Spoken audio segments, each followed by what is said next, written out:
네, 안녕하세요. 백자입니다.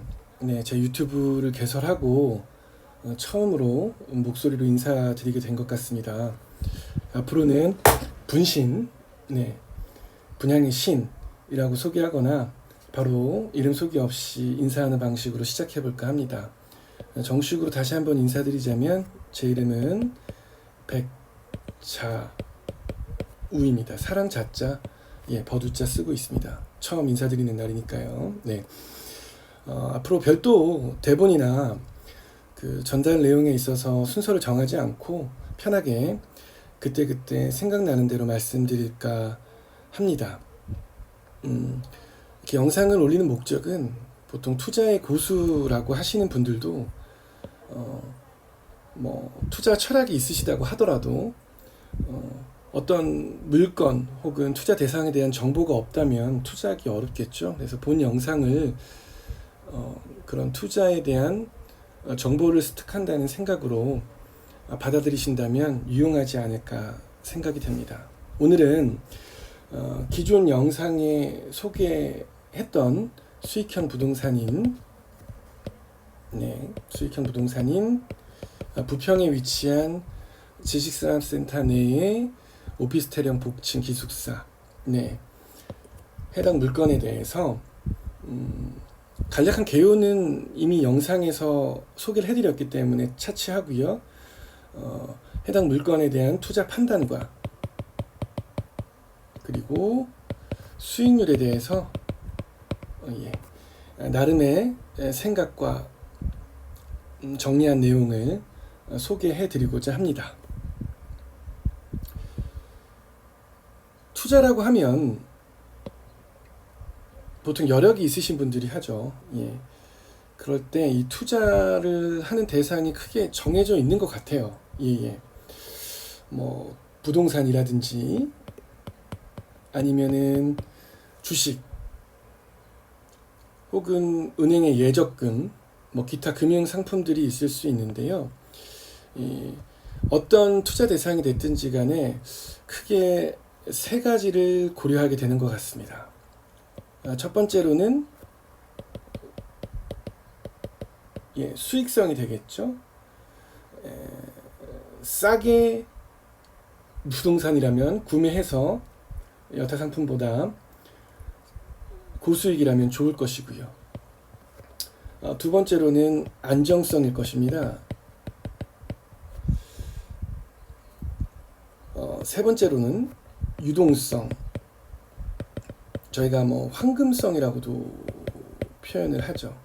그래서 투자자라면 크게 물론 다른 판단 요소가 들어갈 수도 있겠지만 크게 이 세 가지를 고려해서 여타 내가 투자하고자 하는 투자 대상이나 같은 종류의 투자 대상에 대해서도 이 세 가지를 종합적으로 고려해서 진행할 수밖에 없을 것 같아요.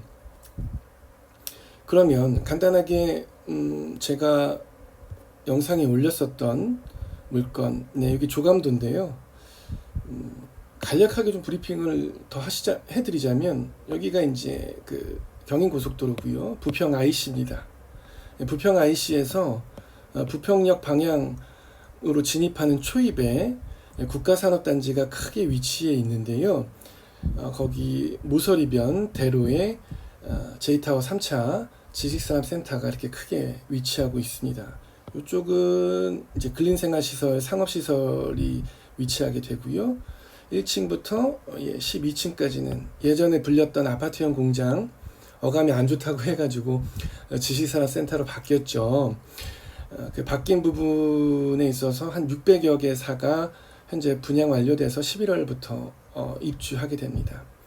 제가 계속 소개해 드렸던 물건은 13층부터 15층까지 해당하는 오피스텔형 복층 기숙사가 되겠습니다.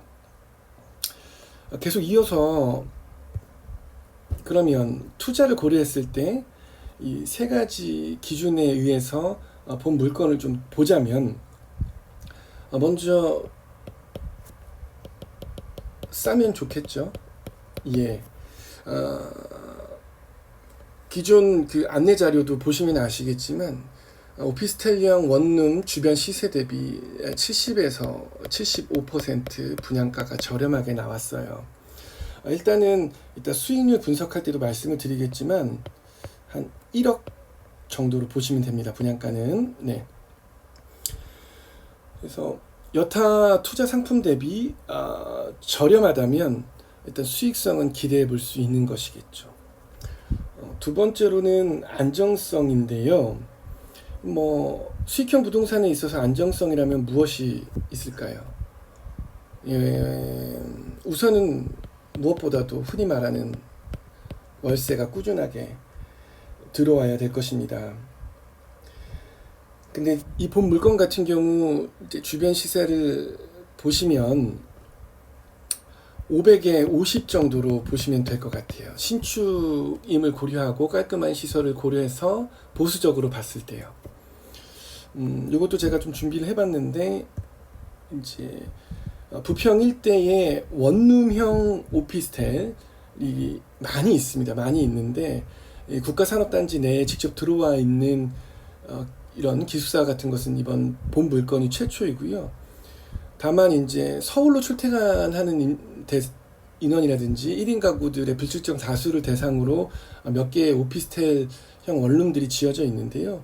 부평구청령의 대명 밸류원을 보면 보통 시세가 층과 향에 따라 좀 다르긴 하지만 평균 잡아 500에 50 정도로 보시면 될 것 같아요. 보수적으로. 그 옆에 바로 또 붙어있는 쌍용 플래티넘 보시면 또 마찬가지로 시세는 이렇습니다. 본 물건으로 돌아와서 다시 본다면은 특히나 이 수익형 부동산 같은 경우는 월세가 중요하지 않습니까? 예.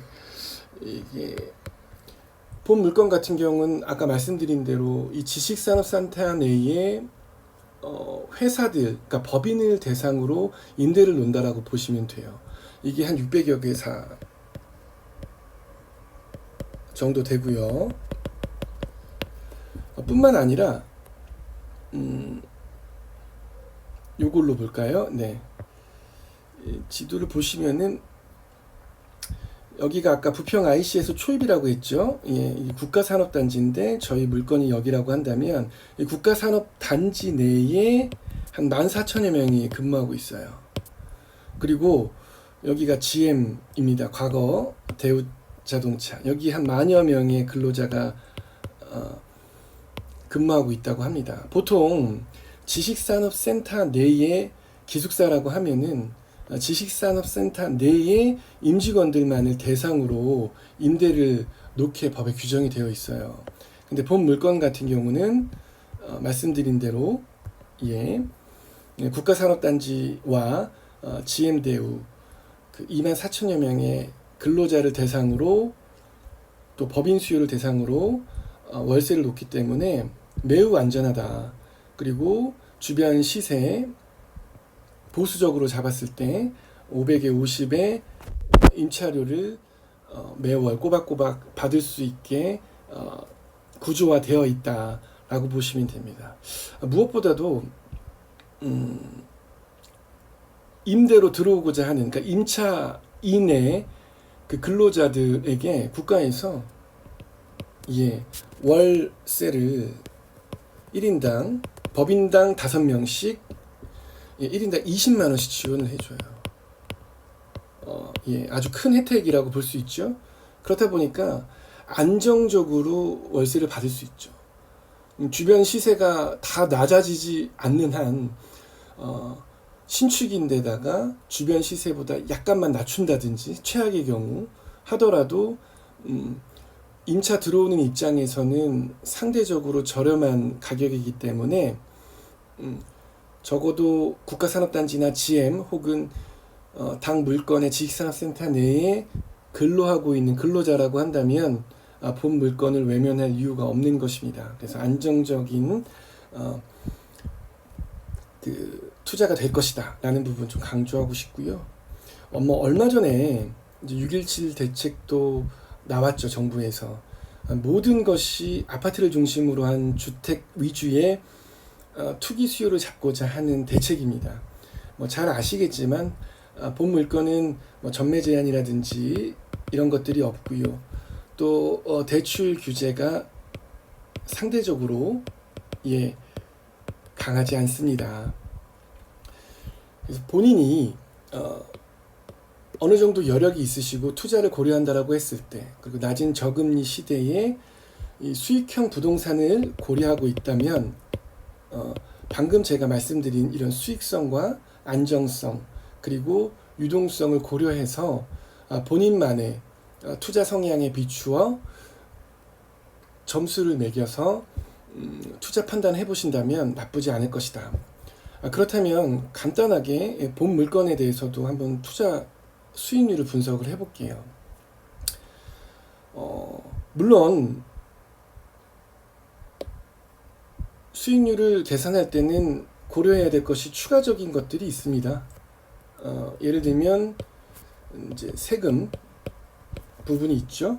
세금 부분에 있어서 고려를 해야 될 것이고, 세금이라고 한다면 뭐가 있을까요? 제가 세무사는 아니지만 취득세가 있을 것이고요.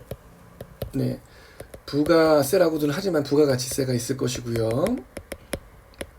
또 보유 중에 발생하는 재산세, 종부세, 그 다음에 양도소득세 등등 많은 세금들이 발생을 하게 됩니다. 근데 세금이라는 것은 해당 재산에 대해서 그리고 발생한 소득에 대해서 부과하는 것이기 때문에 어떻게 보면 기분 좋게 내는 것이고요. 또 통상의 부동산 투자에 있어서 세금 부분은 나만 부담하는 것이 아니기 때문에 그 수익률 계산에 있어서는 일단은 배제를 하도록 하고요. 그 다음에 총 자산, 그러니까 가액 대비 수익률을 고려할 수도 있죠. 근데 사실상 이런 수익형 부동산 같은 경우는 레버리지가 동반이 되지 않는다면 사실 투자 매력이 떨어지죠. 그렇기 때문에 본 영상에서는 간략하게나마 자기 자본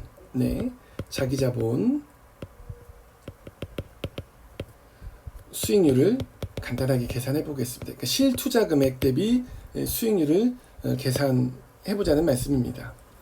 화면 보시면은 이거는 이제 그 13층 가장 기본형 36호에 대한 내용인데요. 보시면 공급가는 1억 1,200 정도 됩니다. 1,200 정도 되고요.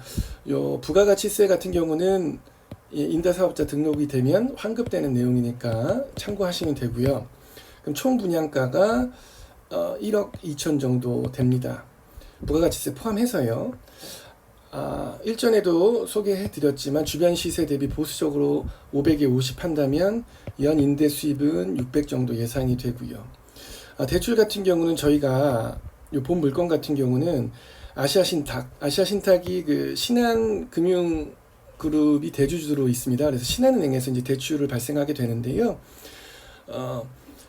보수적으로 잡았을 때 70%까지 대출을 받았을 경우에는 물론 수익률이 훨씬 올라가겠지만 60%를 보수적으로 잡고 은행 이자도 2.7에서 3% 예상되는데요. 보수적으로 3%로 높게 잡았을 때 실투자금은 3,400, 그 다음에 이자 제외 요 이자를 포함한 그러니까 이자를 제외해야겠죠. 그래서 이자를 제외한 연수익은 한 380 정도로 해서 수익률은 한 11% 정도 나와요. 낮지 않죠. 그리고 대출에 대한 레버리지가 어떻게 되느냐, 이자율이 어떻게 되느냐에 따라서도 상당히 수익률이 크게 차이 날 것으로 보이고요. 잘 아시겠지만은 요즘에 그 오피스텔용 원룸 분양가가 이렇게 낮게 책정이 되고 수익률이 이렇게 높게 나온다라는 것을 담보하기는 많이 어려울 것 같습니다. 그래서 본 영상을 보신 투자자분께서는 본인께서 판단을 좀 해보시고 좀 더 자세한 정보라든지 또 구체적인 컨설팅을 원하신다면은 주저없이 안내된 번호로 연락 주시고 모델하우스 견본주택 현장에 예약 방문 주시면 감사하겠습니다. 오늘 하루도 좋은 하루 되시고 항상 건승하시기를 기원합니다. 예, 영상 시청해 주셔서 감사합니다.